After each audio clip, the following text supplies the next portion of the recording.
मनोजवं मारुततुल्यवेगं जितेन्द्रियं बुद्धिमतां वरिष्ठं वातात्मजं वानरायुतमुख्यं श्रीरामदूतशरणं प्रपद्ये। संत श्रेष्ठ श्रीमंत श्री जगद्गुरु तुकोबराय या अभंगामध्ये सुद्धा देवाकडं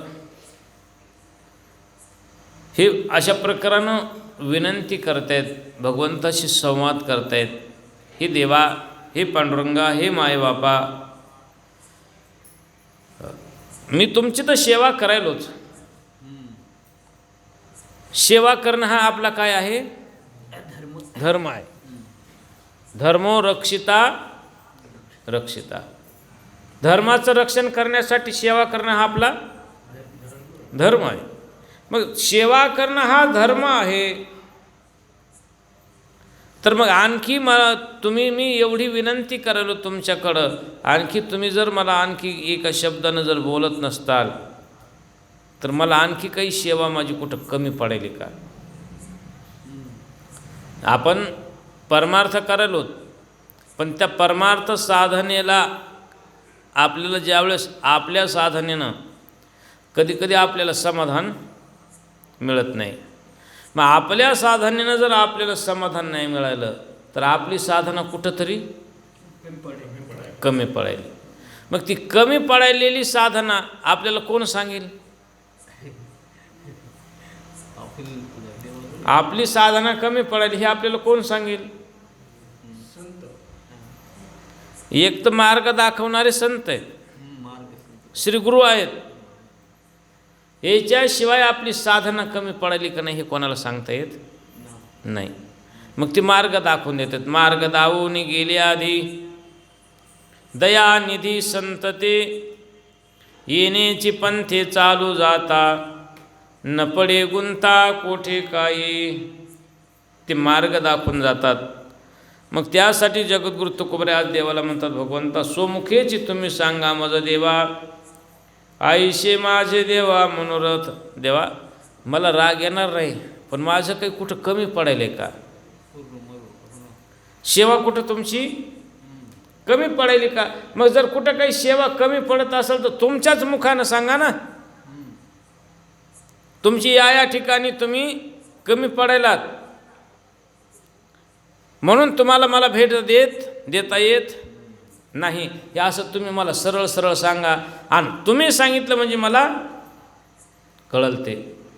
अशी विनंती तुकोबराय देवाकडे करत असताना अभंगाच्या दुसऱ्या चरणात म्हणतात, नेगो आम्ही काही आपल्या उदारे, चित्तवित्त घरे जीवावरी। तुकोबराय म्हणले, तुम्हाला वाटत असन भगवंत याला काही द्यायचं काही की मला काही मागायचं असन, पण तुकोबराय म्हणले मला तर तुमच्याकडं काही मागायचं नाही। तुमच्याकडं तुमची सेवा करायलो हे तुम्हाला मागण्यासाठी नाही। आपण सेवा करायलो कशासाठी? तुकोबराय म्हणले माझा धर्म आहे म्हणून मी सेवा करायलो। जेणे हा जीव दिदला दान, तयाचे करीन चिंतन, जगजीवन नारायण गायीन गुण तयाचे। हा त्या परमात्म्याचे आपल्यावर खूप अनंत उपकार आहेत। मग त्या अनंत उपकाराची जाणीव म्हणून आपण त्याचं काय करायचं? भजन करायचं। मग आम्ही ते भजन करायलो, पण भजन करत असताना सुद्धा नेवो काम्ही काही आपल्या उदारे, चित्तवित्त घरे जीवावरी। तुकोबराय म्हणतात, मी जीवावर उदार होऊन तुझी भक्ती करत आहे। जीवावर उदार होऊन तुझी भक्ती करत आहे। तू आम्हाला घरदार संपत्ती देणार असशील तर ते आम्ही काही घेणार नाही। भगवंताला स्पष्ट तुकोबरायने सांगितलं, देवा आम्ही भजन करायलो, तुम्हाला असं आभिंड पडू देऊ नका। काही वेळेस काही माणसाला संकट पडतंय, आपण गेलंच की संकट पडतंय। कशाचं माहीत आहे का? हे आले हो आपल्याकडं महाराज आलेत आज आपल्याकडं. मग नक्की काहीतरी मागते. त्याला आधीच संकट पडलेलं असते. आधीच संकट पडत असताना तो आल्याच म्हणते, वा वा वा महाराज, बरं झालं तुम्ही लवकर आले, हे कमी निघालोच होतो. बरं बरं, कुठं नाही, फार अर्जंट काम आहे. नाही आले तसे थोडं बसा, चहा पाणी करू. नाही बाबा अर्जंट काम आहे, आम्हाला तसं काही काम नव्हतं. जरी असलं आपलं काम तर बाबा तुम्हाला जायचं जा. अशा काही माणसाला काय पडतंय, संकट पडतंय. तुकोबारा म्हणे, देवा मी तुमचं भजन करायलो, अर्थात तुम्हाला काही मागाल या उद्देशानं करणार नाही, आणि या उद्देशानं मी भजन करतही म्हणून त्याचं तुम्हाला संकट मोठं अभिंड असं पडू देऊ नका. तुम्ही म्हणता मुलगा मागल, मला मुलाची गरज नाही. संपत्ती मागल, मला संपत्तीची गरज नाही. नलगे मुक्ती आणि संपदा, मला मुक्तीची गरज नाही. धन संपदा याची गरज नाही. घरदार देताल, मला घराची आवश्यकता नाही. घराचीही आवश्यकता नाही. तुकोबारांनी इथं सरळ सांगितलं ना, चित्तवित्त घरे जीवावरी. काय काय नाही पाहिजेत मला, कारण मी जीवावर उदार होऊन तुझी भक्ती करता येते. घरदार संपत्ती देणार असतील तर आम्हाला ते काही घ्यायचं नाही. मग आता विचार करा, भक्तायशे जाना जे देही उदास, गेले आशा पास निवारोनी. विषय तो त्यांचा झाला नारायण, न आवडे जन धन माता पिता. निर्वाणी गोविंद असे मागे पुढे, काहीच साकडे पडून दी. तुका म्हणे सत्य कर्मा व्हावे साह्य, घातलिया भय नरका जाणे. तुकोबाराय म्हणतात, मला तुमच्याकडं विषय तो त्यांचा झाला ना. आमचा एक विषय तो सकळांचा हरी. एकच विषय तुकोबाराय म्हणजे आमचा बांधला, तो म्हणजे तुझं नाम. आणि या नामचिंतनेमध्ये आम्ही तुमच्याकडे काही मागायला आलो म्हणून तुम्ही असं लपून बसू नका. देवाला सांगणार, बाहेर या, समोर या, आम्हाला एकदा भेटा. आम्हाला तुम्हाला काही मागायचं नाही. काय पाहिजे, फक्त दर्शन पाहिजे. आम्ही आमचं दर्शन घेऊ, मनाला आमच्या चित्ताला समाधान झाली, आम्ही निघून जाऊ. पण तुम्हाला असं संकट पडू देऊ नका. धाव लागली तुका म्हणे मज लागलीशे भूक, धावून श्रीमुख दावी वेगी. आम्हाला त्याचीच भूक आहे, फक्त दर्शनाची, बाकी कशाचीही अपेक्षा नाही. तुका म्हणे माझे हेची सर्व पाहिन श्रीमुख आवडीने.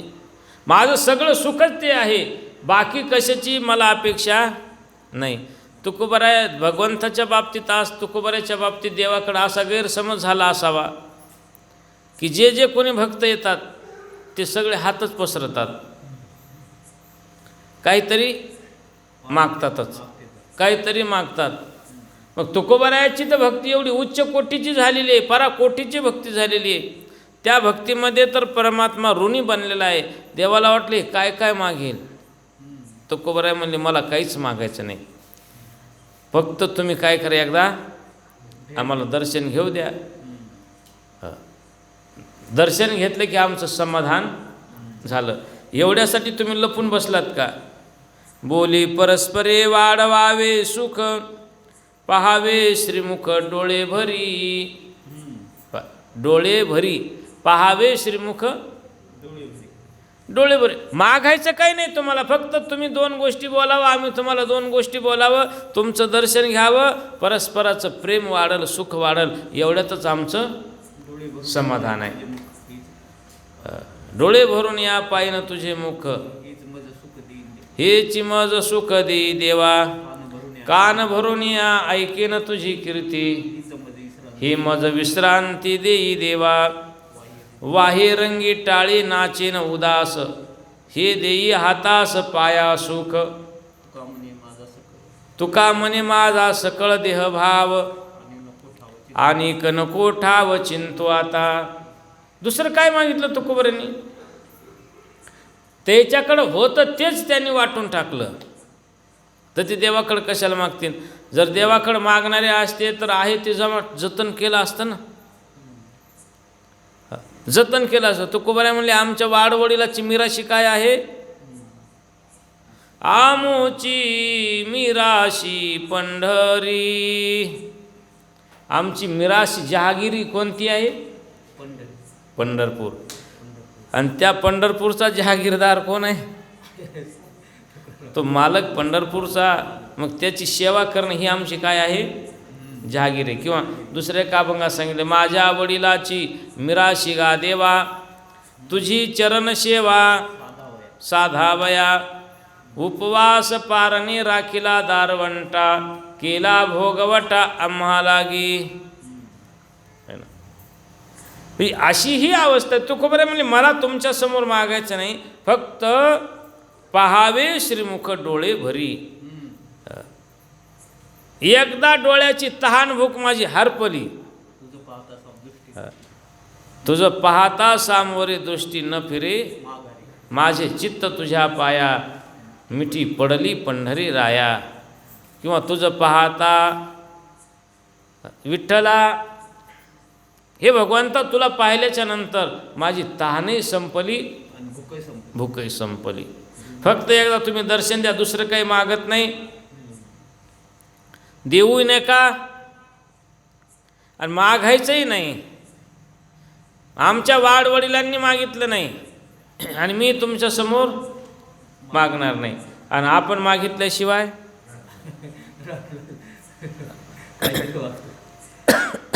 आपण मागतो. मग आपण मागतो म्हणून तो परमात्मा आपल्यापासून दूर असते. मागणाराच्या जवळ देव कधी नसतो.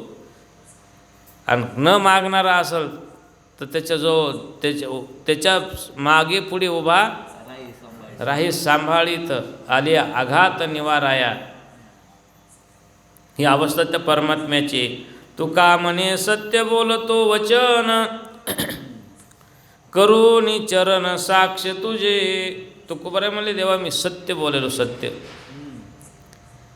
कारण तुम्हाला साक्ष ठेवून बोलेलो. तुझ्या चरणाची साक्ष देऊन माझ्या अंतकरणातील विचार मी तुमच्या समोर मांडत आहे. पण साक्ष कोणाला? देवाला. आता ही साक्ष ठेवली. काही काही वेळेला माणसाला काही गोष्टी नाही पटन गेल्या, किती आपण समोरच्या व्यक्तीला सांगू लागलो तुमचं काम मी उद्या करतो, तरी त्याला ते काय होते? पटत नाही. मग त्यावेळेस काय सांगावं लागते बाबा?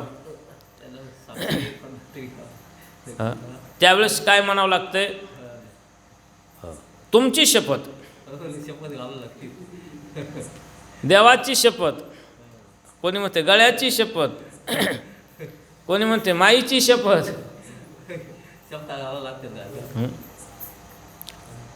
ज्ञानोबराय सुद्धा म्हणले ना, तुझी आन वाईन गा देवराया देवराया, बहु आवडशी जीवा पासोनिया, कानडिया विठोबा कानडिया विठोबा. ती देवाची शपथ घेऊन सांगितलं तुम्ही मला किती आवडतात. तुकोबराय आज तेच सांगतात, तुमच्या पायाची शपथ, तुमच्या चरण म्हणजेच पाय.